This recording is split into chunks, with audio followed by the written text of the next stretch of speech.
Өдрийн мэнд үзэгчдээ энэ пост-ийн маань залуусын сайт энэ удаагийн сурвалжлагаараа зөв амьдрах ухаан төрийн бус байгууллагын хашаан дотроос энэ удаагийн сурвалжлага эхэлж байна. Тэгэхээр бид бүхэн яг одоо зөв амьдрах ухаан төрийн бус байгууллагын тэргүүн Загдаагаан эхнэр амар сайхандаа та бүхнийг уулзах гэж байна. За бүгдөө тэдний барилга руу хамтдаа орцгоё. Миний хувьд одоо 2020 оны 11-р сарын 17-ны өдөр Баянзүрх төрийн анхаарчны эрүүгийн хэргийн анхаарчны шүүхээр одоо яллуулад 1 жилийн хорих ял аваад нөхөр маань 6.2 жилийн ял аваад ингээ хоёулаа хоригдсон. Тэгээд тэр өдрөөс хойш өнөөдөр би яг 8 сарын дараа би бол гарч ирээд гэртээ 21 оны 7 сарын 9-ний өдөр гарч ирсэн. Яг одоогийн байдлаар зөв амьдрах ухаан төрийн бус байгууллага үйл ажиллагаа бас ямар төвшөнд явагдаж байна? Юу үйл ажиллагаагаа явуулж байгаа юу? Танад өмнө нь 130 гаруй ингээд аягүй олон хүмүүс байдаг гэсэн шүү дээ. Тэгээ одоо харахад нэлийн цогцолтой болсон байна. Бас зарим нь гудамж гарсан гэдэг Facebook, сошиалаар нэлээ явж байгаа. Энэ тал дээр та бас юу гэж бодож байна? За тийм манай зөв амьдрах ухаан төрийн бус байгууллага чинь 2006 оноос ахвалаад үйл ажиллагаа явуулж байгаа. Нийтдээ 16-7 жил доктортой үйл ажиллагаа явуулаад үйл ажиллагаанд докторчсон ийм байгууллага байсан. Тэгээ одоо битэрийг энэ хоригдож цагдагдсанаас хойш ер нь бол миний нөхрөч одоо 20 оны 4 сараас ахвалаад баривчилсан шүү дээ. Тэрнээс хойш бол ер нь нөгөө нөхөр маань хоригдсон ч гэсэн би өөрөө байсан учраас үйл ажиллагаа минь их их доголдохгүй байгаагүй явж исэн.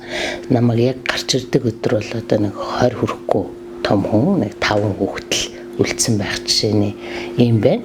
Манайд ч одоо 0-оос 76 насны 130 иргэн байсан. Тэрний 0-оос 16 насны 60 хүүхэд байдаг байсан.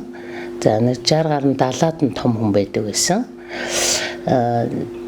Хүүхдүүдийн хувьд бол ер нь 20 оны 4 сарын 11-нд миний нөхөрлөө чинь 100 хэдэн цагдаа дайрч баривчилсан.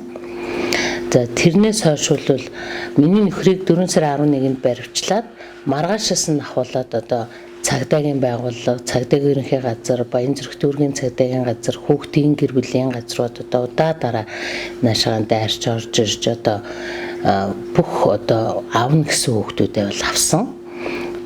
Өнөөдөр та нар Facebook-аар харах юм бол 2 настай өнгөрч байгаа хүүхдийг ийм хүүхэд оллоо гэж тавьсан байх жишээ нь тэр нь манай энд байсан хүний хүүхэд.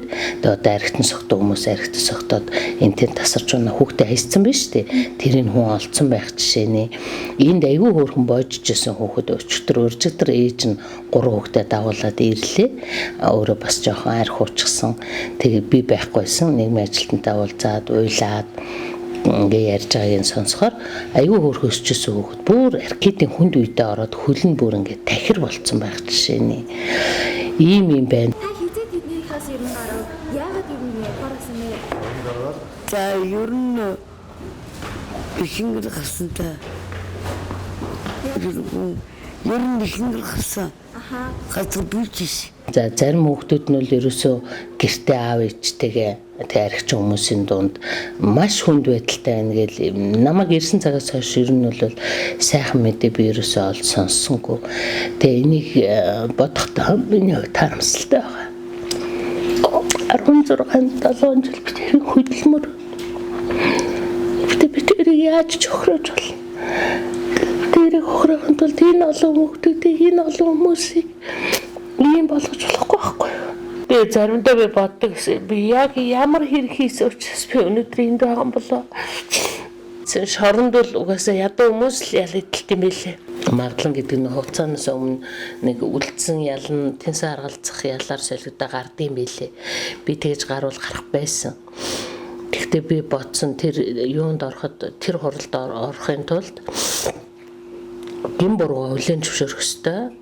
Бас өөрийнхөө ансарл хүмүүжил олж байгаагаа илэрхийлэх ёстой. тэгжиж гарах хэрэгтэй юм билээ. Тийм учраас би өнөөдөр болтол би гимбургаа хүлэн зөвшөөрөөгүй. Миний гимбург нотолж чадаагүй. Нэг ч баримт байхгүй, нотолсон баримт. Тэгэл 8 сар хоригдлоо миний нөхөр одоо тэнд үнэхээр хүнд, өөрийнх нь биеийн байдал маш хүнд. Зүрхний хагалгаанд 2 удаа орсон, даралт 2 удаа харвсан. Одоо 20 оны 4 сарын 11-ээс ахуулаа хоригдохдоо биеийн байдал улам илүү муудаж байгаа. Тэгвэл ер нь бол эрүүл эрхтэнгүү байгаа. Одоо хохирогч хүн заавал өөрөө яаж хохирсноо заавал нотлох ёстой. Хэрв тэгж чадаагүй нөхцөлд эргэлзээтэй байдал үүсэх юм бол шүүгдэгчийн ашигтай байдалд цагаатах талыг барь шийднэ гэдэг бүр хуулийн бүр заалт байж байгаа байхгүй. Тэгтэл бид нар дээр яг энэ хэрэг явж байгаа байхгүй. Одоо тэр халиун гэдэг эмэгтэй бид нар хүчинцэн гэж ярьж байна. Тэгтэл хоёр нийгмийн ажилтнтайгаа гуруулаа нийлийг хүчинцэн гэж яриад байж штэ. Тэр хүн чинь удаа дараагийн мэдүүлэгтээ хэвлийн уралдаан тэгж ярьсан. Тэр анх ярихдаа юу гэж ярьж гарч ирсэн бэ гэхээр муу усныхоо хоолонд 3 хоног намайг нүхнээс гаргаагүй, тэр хоолооноос гаргаагүй гуруулаа нийлж хүчинцэн гэж ярьж гарч ирсэн. Доошоо цусалцсан гэж ярьж гарч ирсэн. Дараагаас нь одоо нөгөө мөрдөн байцаалд өгсөн мэдүүлгүүдээс болохоор машины яам болж хуурж байгаа. За дараа нь бүр дандаа эмнэлгийн байрч бүр тусдаач бүр цаана. Тэгэхэд дандаа сүлдээ эмнэлэгтэй болж таарж байгаа. За хүчндүүлж байгаа бичлэгээ хийсэн талаараа ярьж байгаа гар утсан дээрээ. Тэр нөгөө хэвлийн хурал хийлгүүлж байгаа оюун цэцэг ханцруу хоёр асууж байгаа. Чи хүчнжүүлж байхдаа яагаад бичлэг хийсэн?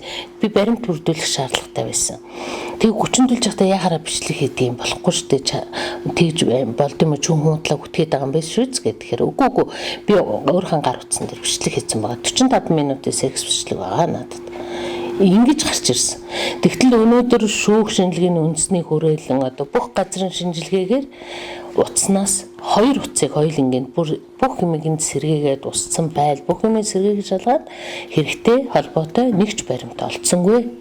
Одоо ийм дүгнэлт гарцсан.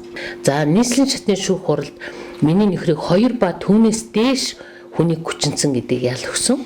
Тэр нь халиун гэдэг эмэгтэй, инхма гэдэг эмэгтэйг татаж оруулсан. Инхма гэдэг хүнийг бас хүчиндижсэн гисэн гэж ингэж хэлсэн. Тэрийгээр нь миний нөхрийг ялсан.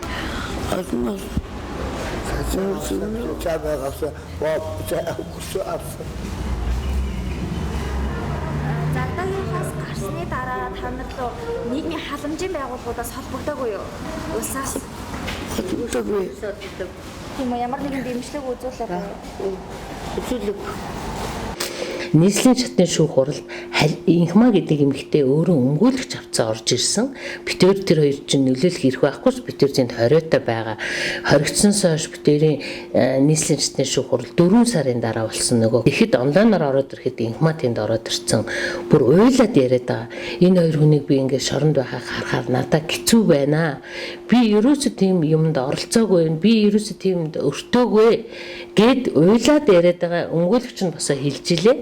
Миний үйлчлүүлэгч бол одоо хүнд ингэж хүчндүүл бэлгийн юунд ороогүй гэдгийг илэрхийлж байгаа. Миний үр хүүхдүүд, миний айццээ нарт өвөө нь хүчингийн хэрэгтэй гэдэг одоо ийм юм үлдээх гэж штэ энэ хүмүүсийн санаа. Тийм учраас би одоо энэ зүйлийн төлөө миний нөхөр тэнд тэгж эсэргүүцэл илэрхийлээд байгаа нь энэ зүйлийн эсрэг байгаа. Би үр хүүхдээ цэвэр үлдээмээр байна. Би айццээгээ цэвэр үлдээмээр байна. Зарим нэг хүмүүс Загдаа аягүй хил амтай байсан, ааш аршингийн доголдолтой байсан, тэрийн албан хаагч нартай муухай харьцаж исэн, тэрнийхээ одоо юугаар ингэж ял идэлсэн гэж яриад байгаа. Ер нь бол ихэнх хүний амнаас тийм хүчин бол болоогүй гэдгийг бүх хүн мэдж байгаа. Тэр халиунадаа ч асуудал байгаа юм биш. Зүгээр халиунагийн энэ одоо сул талыг ашиглаж хэсэг бүлэг тэрийн албан хаагч нар ийм арга зохиосон баггүй юу? Тийм.